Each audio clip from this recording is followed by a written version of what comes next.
Minister, good morning to you. Morning. I think we need to look forward, not worry about too much about how bad the situation has been. If we do look forward, how are you forecasting 2021 is going to be for Jamaica? Well, 2021 has not started well for most of us in the Caribbean. As a matter of fact, most of us in the Americas, because our source markets, the US, Canada, and the UK, have all but shut down. And so the traffic from those destinations into us has been very, very slow. In fact, the flow has been anemic. So our winter, which is January to April, that constitute more than 40% of our earnings as well as our arrivals, has all but shut down. And so we have not started very well at all. So essentially 2020, the peak season for you is traditionally, obviously, the winter time as well as the summer. Do you believe, if you look at, say, European visitors, do you believe that you can rescue 2021's summer season? I believe that summer is possible. There are indications so far. The pacing so far for summer has been reasonable. And the expectation of the UK opening up somewhat after April, the US having vaccination going reasonably well, with expectations of being perhaps around 50% by June, we should see some level of improvement. So I believe we can rescue summer. Some form of cruise may also begin sometime in June. So we're expecting that some possibilities exist, Richard, for a level of rescuing for summer. Right. Now, the issue, of course, turns then into what will you require? I assume you're considering the introduction of vaccine passports or some form of vaccine requirement for visitors. There's mixed views on this, Minister. Some people say it's the way forward, like Australia. Others say no, it creates a discriminatory effect. Where does Jamaica stand on vaccine passports? Well, you know, the mixed views is very much here. My own take on it is that when I look at how the world is proposing to vaccinate itself over the next 5.1 years, and with the expectation that a 75% coverage would give some level of normalcy, I cannot accept that we would begin to have a vaccine requirement as a condition for travel immediately. I imagine that perhaps down the road, but certainly not immediately. If that happens, we are going to find the level of discrimination and inequities prevailing at a level that may be very disturbing, if not disrupting, to global peace. Because the larger and more affluent countries have literally cornered the vast majority of the vaccine that's available. The last stats I had on it was that 75% of the vaccine available is already cornered by 10% of the world's largest countries.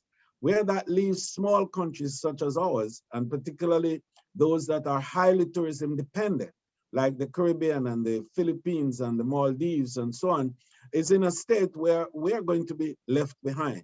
So if the politics of vaccine is to be played out, then the smaller countries are going to be left behind, and that will cause quite a bit of disruptiveness, not just within our own space, but in the global community.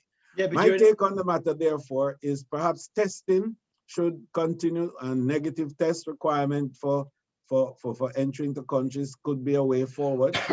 Vaccine will definitely be part of the mix, but I cannot see it as being the reason or the raison for travel in the short term.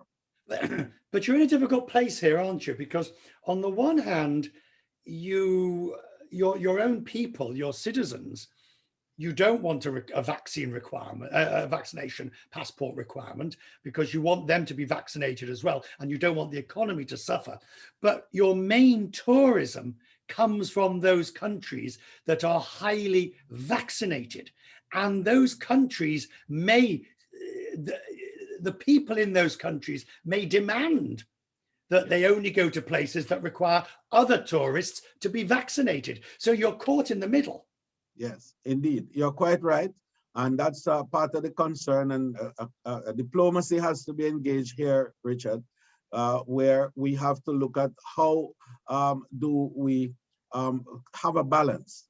And that discussion will have to take place at many levels, including the tourism authorities, the UNWTO, WTTC, and other mega entities that help to manage the industry globally. I think also that local diplomatic arrangements will have to be engaged in that regard, because you're right. The larger countries that are highly vaccinated will require, and indeed I fear that a tiering system might even ensue, where they begin to categorize countries in relation to the level of vaccination that they have achieved.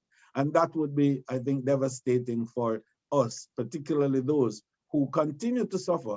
I make the point very quickly for you that of the 100 countries so far, according to Bloomberg, that has had any level of vaccination, most of the third world is out of it. There are 130 other countries in the world who have not had a single dose of vaccine, or indeed a full program planned as to when their vaccination will begin. So immediately we see how the anomalies are going to play out and the difficulties that will ensue in terms of global politics in this regard.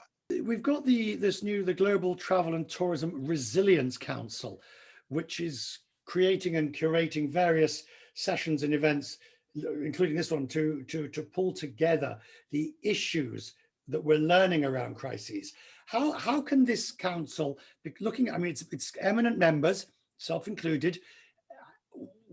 This is a major crisis, but I assume that the Resilience Council is going to be there for other crises as things move forward. Well, the Resilience Council, of which, you know, I'm co-chair with Dr. Talib Rifai, along with the Global Resilience and Crisis Management Center, are two of the key, I think, institutions that are at the forefront of looking at how to drive equity and fairness within the industry overall. But the more important role with them, Richard, is how to help countries to build capacity to withstand disruptions such as pandemics, to manage it, to recover, and to thrive afterwards. And I think that their role is going to be heightened during this period, especially in getting the Right. small and less resourced countries to develop the capacity to understand what is required of them and how they should act.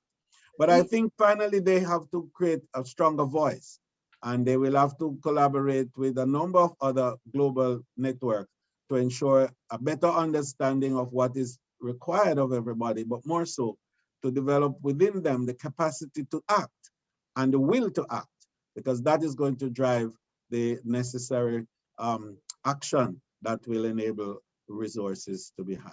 So Minister, I want to finish talking about your own country again, Jamaica, and you know, the tourism companies, the travel companies, the hotels, the airlines, they're suffering. So they only have limited capacity for investment and to pick up the slack of jobs, furloughs, and things like that. Jamaica clearly still needs to put forward a first-class tourism product, and that is going to require government to borrow, to take on debt, to go to the international lending organizations, because if you don't, along with other Caribbean countries, you'll be left behind. You're in a very tricky position. Indeed, I tell you, we've been grappling with that. Well, fortunately for Jamaica, if this pandemic continues much further than now, we could be in a difficulty. But for the moment, Jamaica is faring reasonably well because we've managed our economy fairly well, and we've had reserves that we are able to draw on now.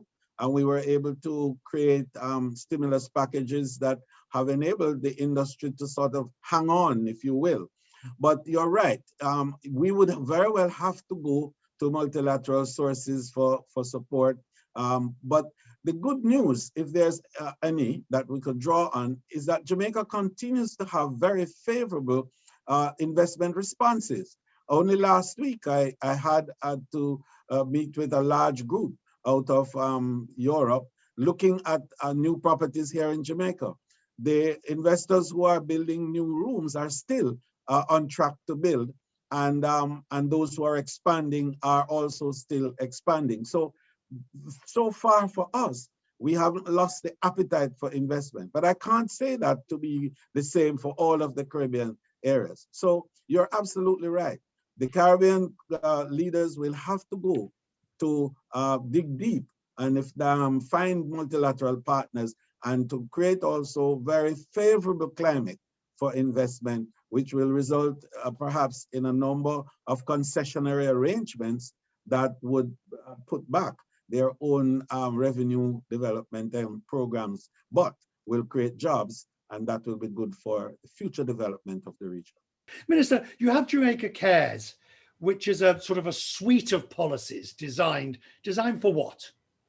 Well, designed to create confidence in the destination by looking at the new traveler, the generation COVID, as we call them, Gen C, which really is a collapsing of all the demographics that we have known, the millennials, the baby boomers, etc., coming together to create one new demographic that is going to be driven by health security arrangements, by safety and seamlessness, and also a level of technological support to enable touchless arrangements as you manage the COVID pandemic.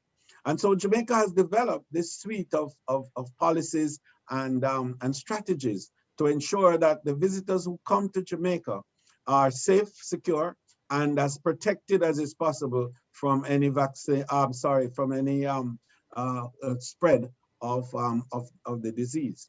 The enablement that this will provide goes beyond the cost of putting this package together, because it gives a feeling and a sense of satisfaction and comfort that when you come to Jamaica, anything happens to you, you'll be covered. And so there's an insurance component to it, which enables for testing if necessary, and if you're positive, hospitalization.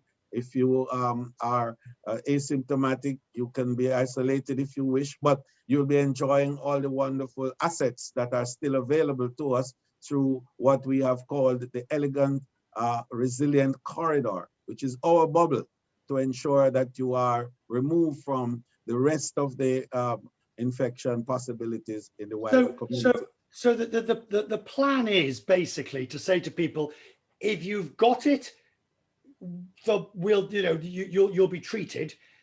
I mean, the idea is what? To create a sense of security?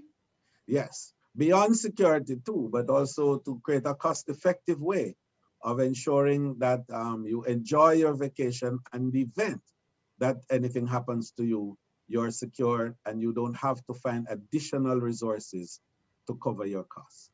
And I think that is a very, very powerful message and statement that we could make to enable a visitor to know that you are in a pandemic, problems may happen. And if it happens, you would not have to have any additional expenditure to get treatment to be dealt with, but also you can be repatriated to your country within that same cost arrangement. Minister, thank you so much. I appreciate your time. Next time we speak, God willing, we will be in your beautiful country, looking at the wonderful beaches, enjoying the gentle, warm breeze, and socially distanced having a drink. I look forward to that, Minister. Me too, and I look forward to having you sooner than later. So we continue to manage this pandemic and do what is necessary to beat it off and say goodbye, pandemic. Let's go back to normalcy. Thank you so much, Richard. Thank you.